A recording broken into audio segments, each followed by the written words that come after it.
नमस्कार। कार्यक्रम संसद र सांसदमा तपाईलाई स्वागत छ। म दिनेश परियार अनि म रञ्जना पौडेल। नागरिकका मुद्दा संसदमा पुर्याउन र संसद र सांसदलाई नागरिक प्रति जिम्मेवार बनाउन खुला छलफल गर्ने रेडियो कार्यक्रम हो संसद र सांसद। यूएनडीपी संसद सहयोग परियोजनाको सहकार्यमा नेपाल एफएम नेटवर्कले तयार पारेको कार्यक्रम देशभरिका स्वतन्त्र रेडियोबाट प्रसारण भइरहेको छ। त्यसैगरी नेपाल एफएम र विभिन्न रेडियोहरूको फेसबुक पेज nfmnews.com, टिकटक, युट्युबबाट पनि यो कार्यक्रम सुन्न सकिन्छ।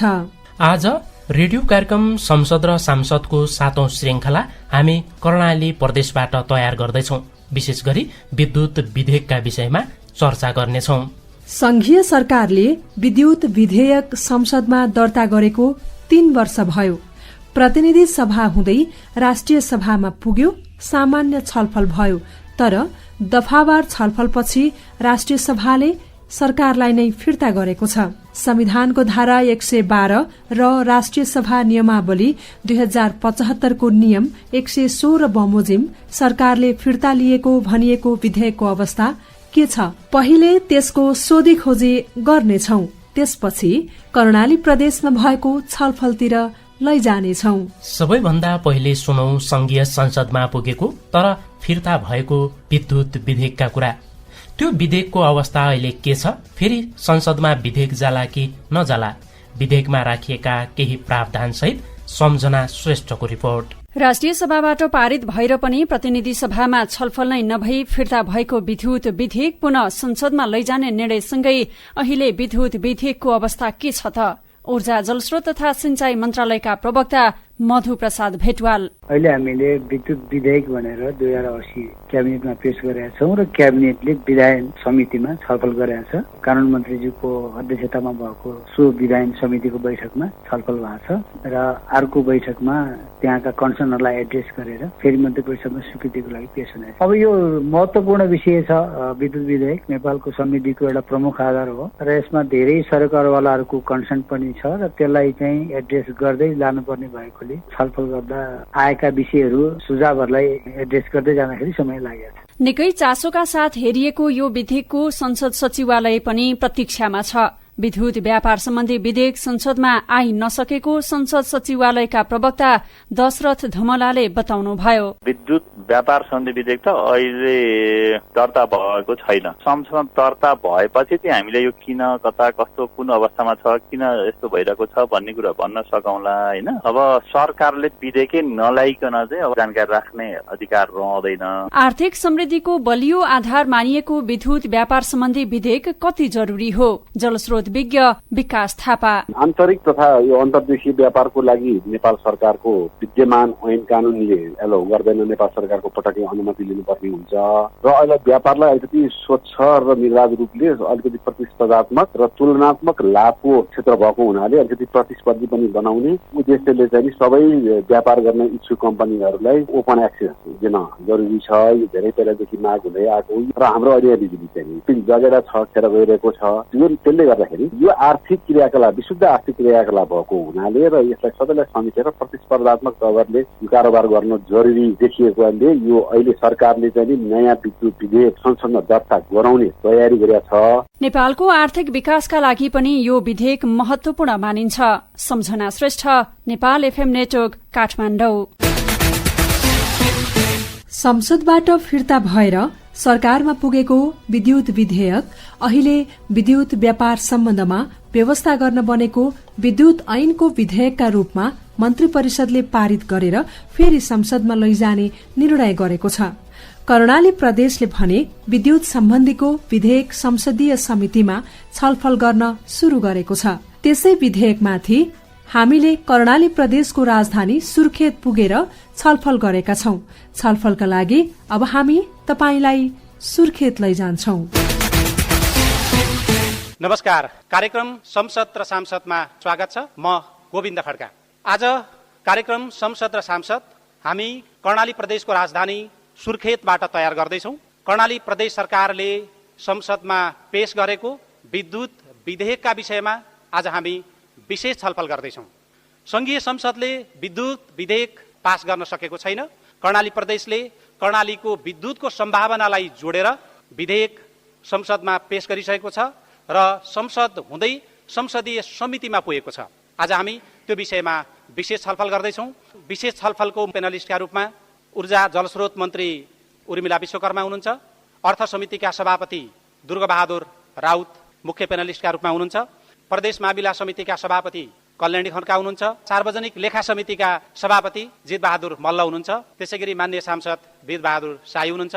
यो हलमा विद्युतसँग विशेष सरोकार राख्ने नेपाल विद्युत प्राधिकरण, सुर्खेत उद्योग वाणिज्य महासंघ, औद्योगिक क्षेत्र व्यवस्थापन, लघु जलविद्युत र नवीकरण ऊर्जासँग जोडिएका विभिन्न व्यक्तित्वहरू हुनुहुन्छ। हामीले यो छलफललाई भर्चुअली रूपमा पनि जोड्दैछौँ। हाम्रो भर्चुअलमा जलस्रोतसँग लामो समय राष्ट्रिय अन्तर्राष्ट्रिय रूपमा विज्ञता हासिल गर्नुभएका पुष्पचित्रकार पनि हाम्रो यो भर्चुअलमा जोडिनु भएको छ। त्यसैगरी स्वतन्त्र ऊर्जा उत्पादक संघका उपमहासचिव प्रकाश दुलाल पनि यो छलफलमा जोडिनु भएको छ। केही स्थानीय तहका व्यक्तित्व पनि हाम्रो यो भर्चुअल छलफल मार्फत यो छलफलमा जोडिनु भएको छ। यहाँहरू पत्रकार साथीहरू पनि हुनुहुन्छ, सबभन्दा पहिले यहाँहरूलाई स्वागत छ। अर्थ समितिको सभापतिबाट अगाडि बढाउन चाहन्छु। संसदमा यो विधेयक पेश भइसके पछाडि समितिमा गइसकेको छ। विद्युत विधेयकमाथिको छलफल कसरी अगाडि बढ्दैछ, म त्यहीँबाट सुरुवात गर्छु। दुर्गाबहादुर राउत। धन्यवाद। हामीले भनेको र राज्यले स्वीकारेको कर्णाली पछि पारिएको हो। इतिहासलाई हेर्दाखेरि कर्णाली सम्पन्न राज्य थियो, अझ त्रिदेशीय व्यापार गर्ने केन्द्रको रूपमा कर्णाली थियो हामीले इतिहास पढ्दा।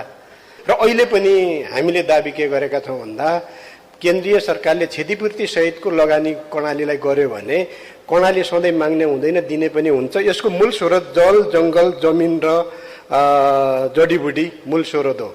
त्यो मध्येको अझै सबैभन्दा बढी मूल स्रोत चाहिँ जल नै हो भन्ने हाम्रो विश्वास छ। र यो अघिल्लो सरकारको बेला पनि यो विद्युत चाहिँ के अरे यो विधेयक छलफल सुरु भएको थियो, विधेयक पास हुन नसकेको स्थिति थियो। भर्खर चाहिँ हाम्रो समितिमा त्यो विधेयक आइपुगेको छ, त्यसको साथै संशोधन पनि आएको छ। हामीले समितिका 2टा बैठक बसेका छौँ। संशोधन र विधेयक दुईटैलाई अध्ययन गर्ने प्रक्रिया हामीले पुरा गरेका छौँ। अब चाहिँ समितिभन्दा बाहिर छलफल सुरु गर्ने र यो पनि पहिलो अवसर तपाईँले जो जुटाइदिनु भयो यसको लागि तपाईँहरूले धन्यवाद छ। अब आजदेखि हामी बाहिर छलफल सुरु गऱ्यौँ भन्दा हुन्छ। पहिलो चरणमा यो विधेयकको सम्बन्धमा संसदीय समिति, तपाईँ त्यसको संसदीय समितिको सभापतिको बुझाइ चाहिँ के हो? यो चाहिँ हाम्रो प्रदेशलाई अति आवश्यक भएको विधेयक हो। प्रत्येक नागरिकलाई यसले चाहिँ फाइदा दिन कसरी सक्ने, अब हामीले समितिको छलफल टुङ्ग्याएका छौँ, बाहिर छलफल गर्न सुरु गर्दैछौँ। म मान्य मन्त्रीज्यू कहाँ जान चाहे। जलस्रोतलाई सम्भावनाको क्षेत्र मानेर प्रदेश सरकारले यो विधेयक संसदमा पेश गरेको छ। सरकारले यो विधेयकलाई जलस्रोतको सम्भावनासँग जोडेर कसरी हेरेको छ? धन्यवाद गोविन्द सर।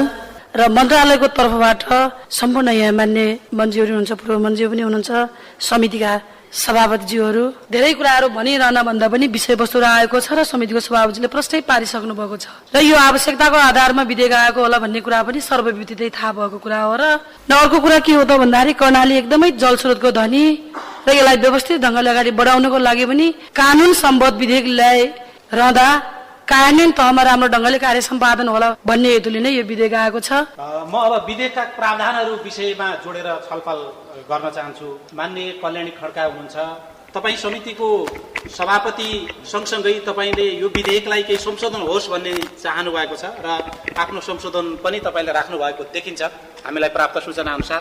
एउटा पाटो भयो विधेयकभित्रको प्रावधानलाई सङ्घीय सरकारसँग पनि जोड्नु पर्ला, स्थानीय सरकारसँग पनि जोड्नु पर्ला। तपाईँले अध्ययन गर्दा विधेयकलाई कसरी लिनुभयो र के पाउनुभयो, तपाईँले गर्न चाहेको संशोधनको विषय चाहिँ के हो खास? धन्यवाद गोविन्द सरलाई। आज हामी यो असाध्यै सान्दर्भिक विषय चाहिँ उठाउनु भइराखेको छ। यसमा थुप्रै विषयहरू, महत्त्वपूर्ण विषयहरू समावेश गरेर गहन अध्ययन गरेर विधेयक चाहिँ आएको हामीलाई अनुभूति भएको छ। यो असाध्यै महत्त्वपूर्ण विधेयक हो। यसमा अनुसूची चाहिँ राखिएको छैन।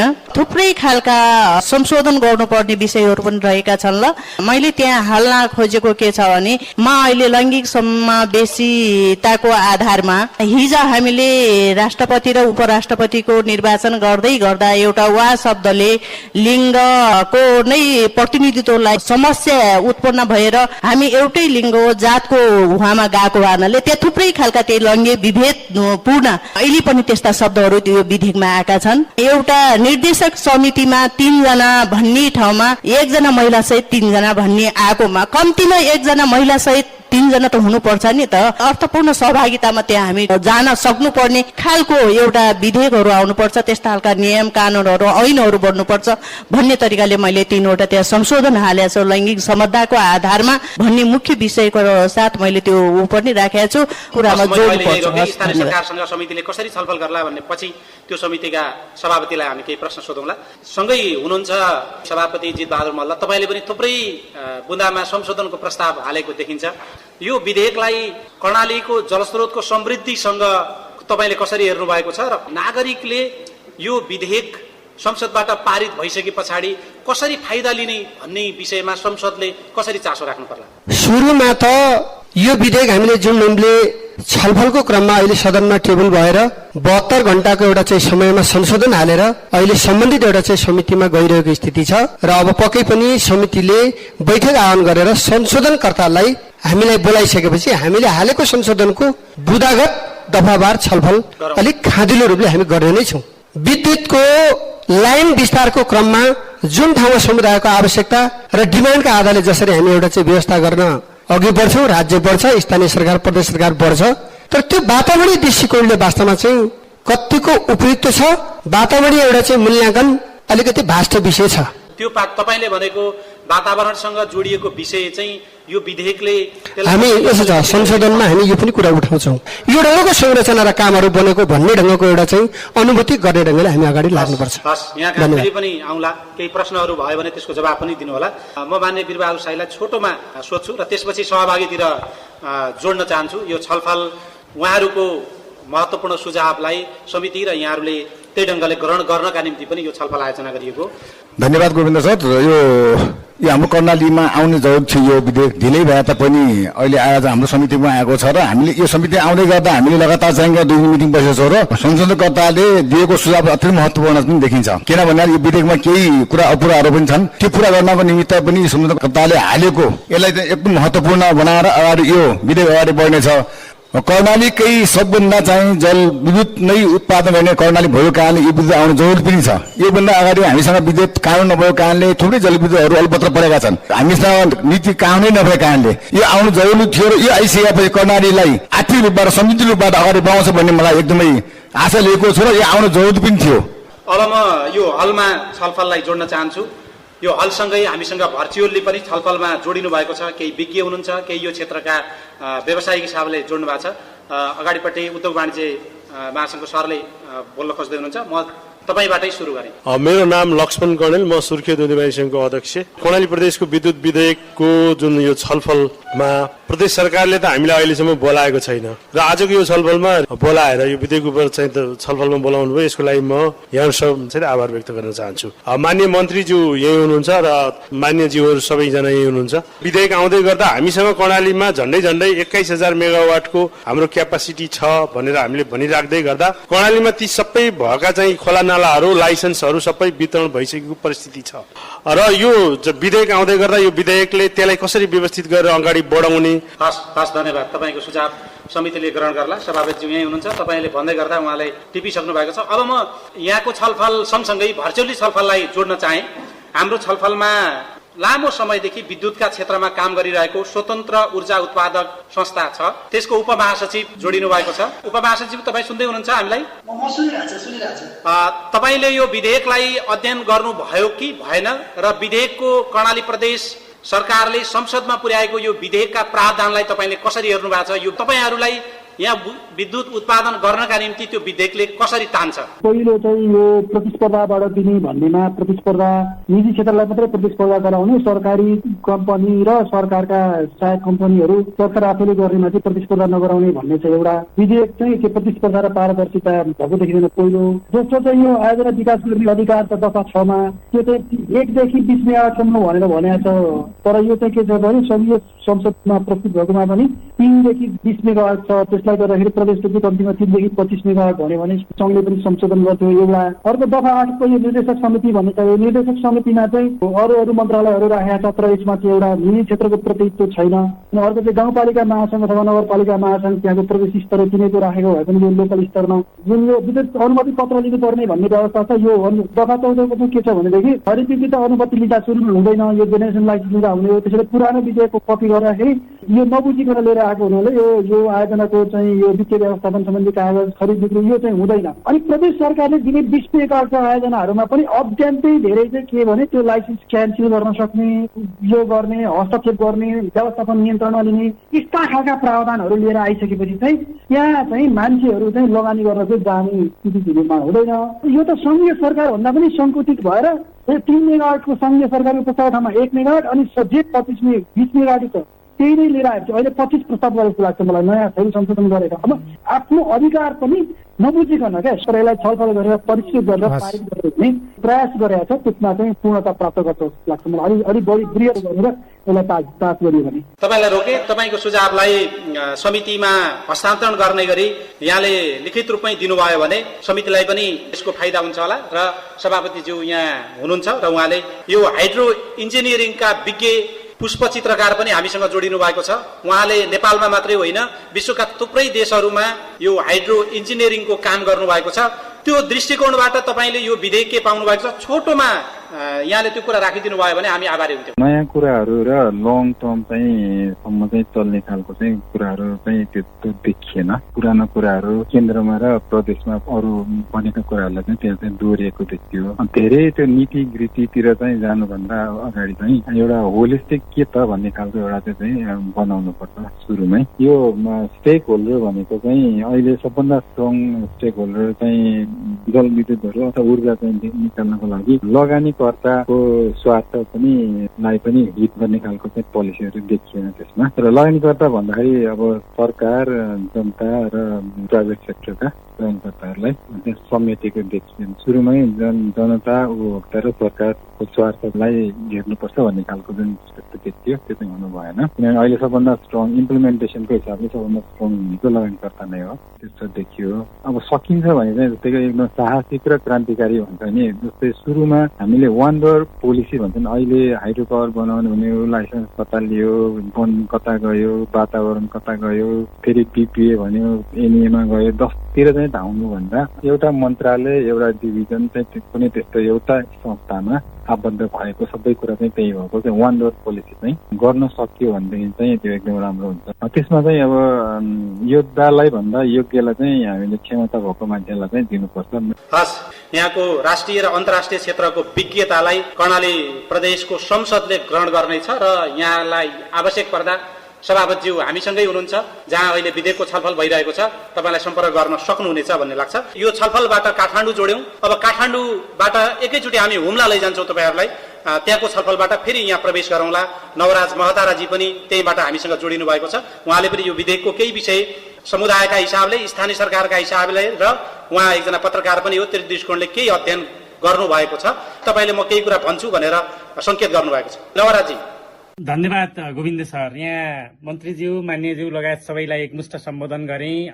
यो विधेयकको सरस्वती मैले हेरेँ। सर्वप्रथम यो विधेयकको के अरे तपाईँको प्रस्तावनामा चाहिँ यहाँहरूले नवीकरणीय तथा अन्य ऊर्जाका स्रोतहरूको दिगो रूपमा अधिकतम र उचित परिचालन मात्रै भन्नुभएको छ। शाब्दिक हिसाबमा तपाईँले उत्पादन गर्नु भएन भने परिचालन गर्न सकिँदैन। त्यहाँ उत्पादनको शब्द पनि थप्नुपर्छ होला प्रस्तावनामा। म यहाँ पहिला यो विधेयकमा सरस्वती हेर्न चाहन्छु। र त्यसपछि दफा 3मा चाहिँ यो गराउने मात्र भन्नुभएको छ। प्रदेश सरकार आफैले पनि गर्नुपर्छ होला है, गर्ने र गराउने थप्नु भयो भने उचित हुन्छ होला। दफा 17को कमा करिब सबै संस्थालाई 2वटा लाइसेन्स नदिने भन्ने छ, अनुमति दिनलाई।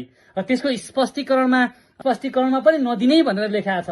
तर दफा 2लाई दफा 1 र स्पष्टीकरणलाई लेखेर दिन पनि सकिने छ है भन्ने को तरिकाले कुरा गरेका छ। यसले कतै कर्णाली प्रदेश सभामा दफा 2ले 1 र स्पष्टीकरणलाई काटेर अझ पनि झोलामा खोला हाल्ने प्रवृत्ति कर्णाली प्रदेश सरकारमा पनि जारी राख्ने हो कि? अनि 1को स्पष्टीकरण 2 दफाले चाहिँ आफ्ना कुरा आफैले काटेर देखिन्छ।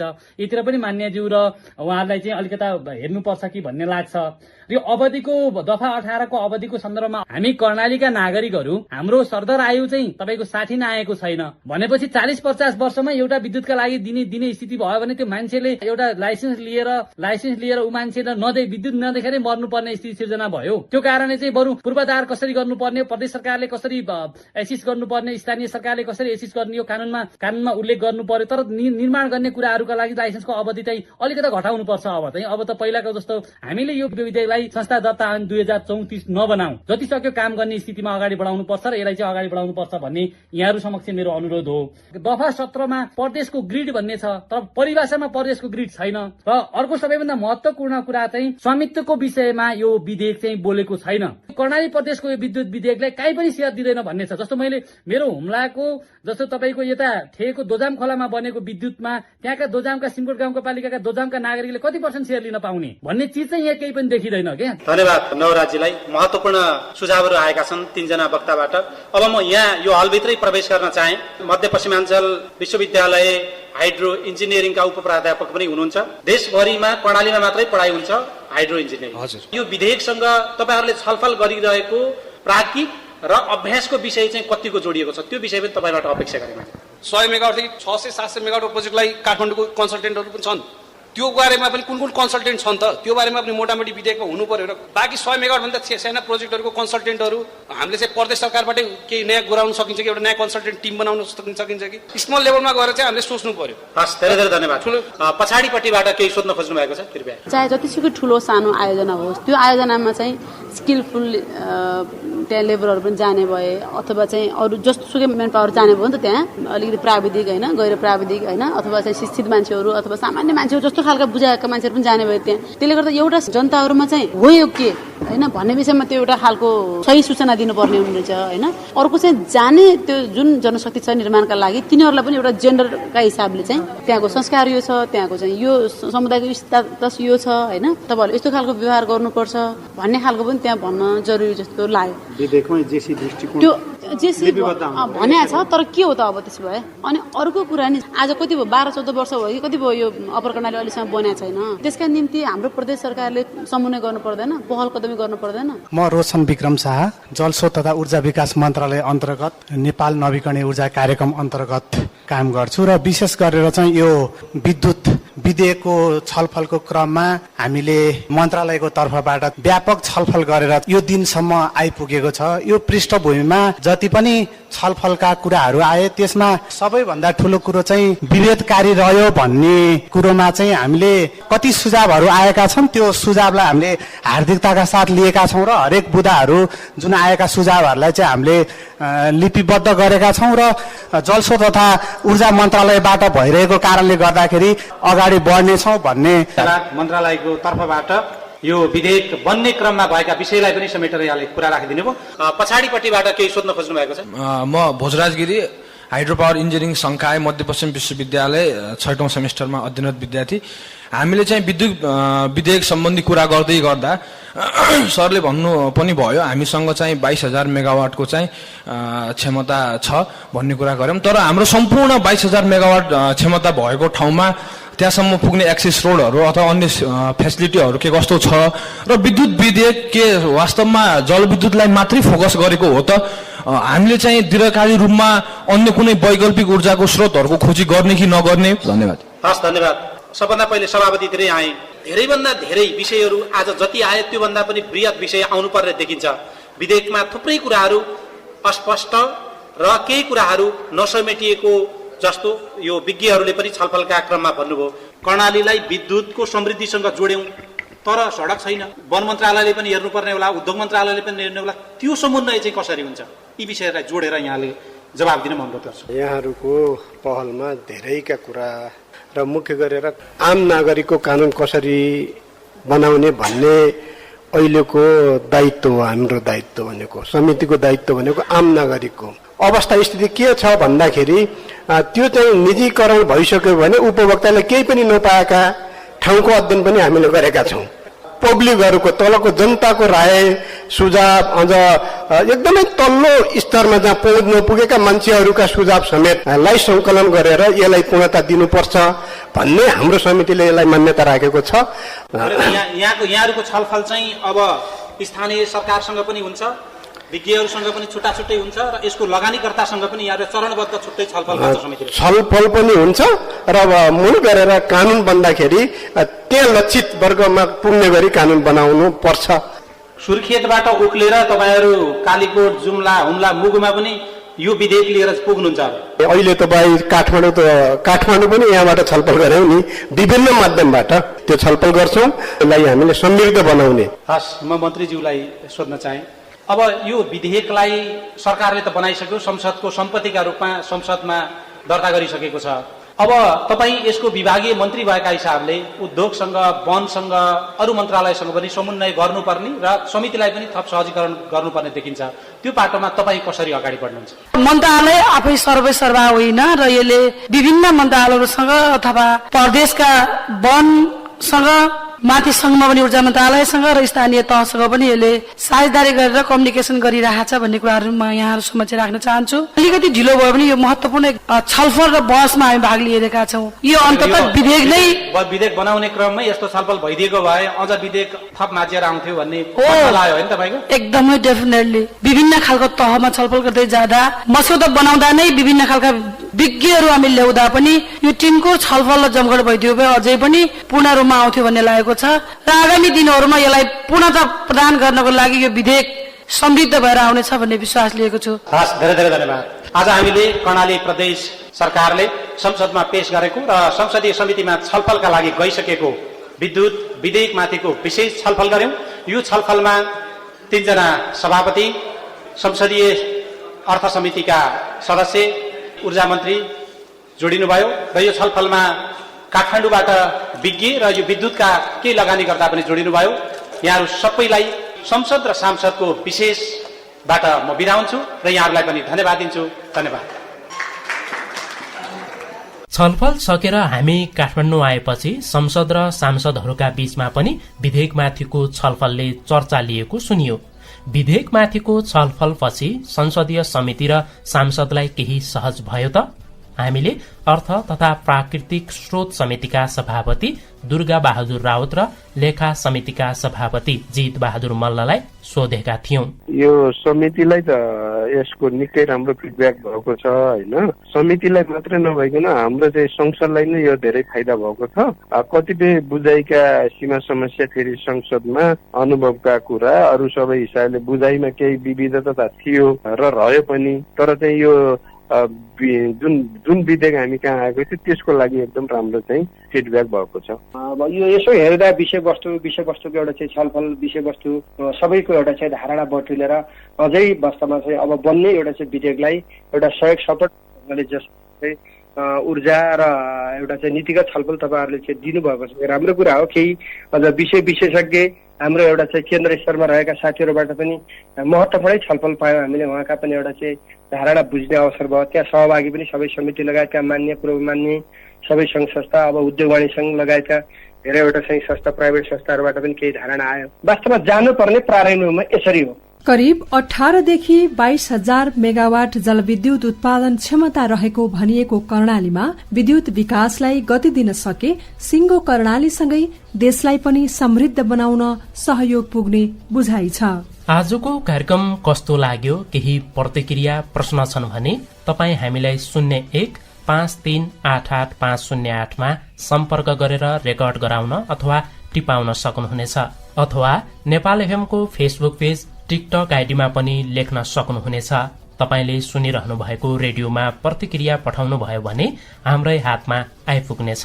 कार्यक्रमको उत्पादनमा सहयोग गर्ने यूएनडीपी संसद सहयोग परियोजना र प्रसारणमा जोडिने सम्पूर्ण रेडियोलाई धन्यवाद। कार्यक्रम संसद र सांसद सुनिदिनु भएकोमा तपाईलाई पनि धेरै धेरै धन्यवाद। अर्को हप्ता संसदको नयाँ सवाललाई कार्यक्रमको विषय बनाएर छलफल गर्नेछौं। सुन्न चाहिँ नबिर्सनुहोला। आज भने उत्पादनमा सक्रिय नेपाल एफएमको सम्पूर्ण टिम सहित दिनेश परियार र म रञ्जना पौडेललाई पनि बिदा दिनुहोस्। नमस्कार।